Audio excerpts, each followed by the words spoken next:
Tonight, Regulation Nation Week continues. It's our look at how the regulatory culture of this country is really hurting businesses and consumers. And it turns out the public is growing more and more frustrated with the red tape.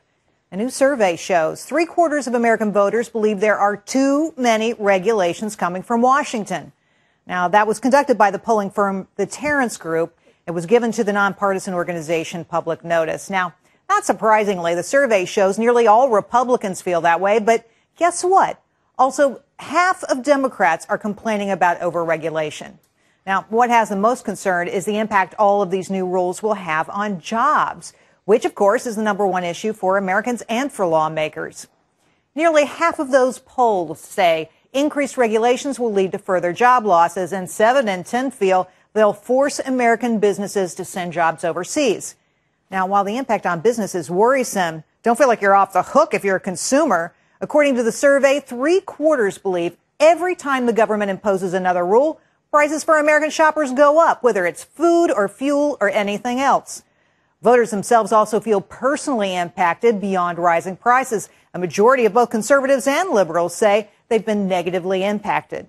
They cite new rules governing the banking or the financial industry and even that pesky light bulb mandate we all hate.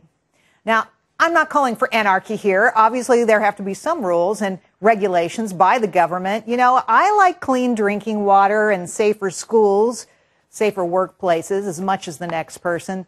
But the huge swell of government intervention in the last few years has gone too far. Keep in mind, Obama's administration has already proposed 219 regulations this year with a cost to the economy of more than $100 million for each and every one. Amazing.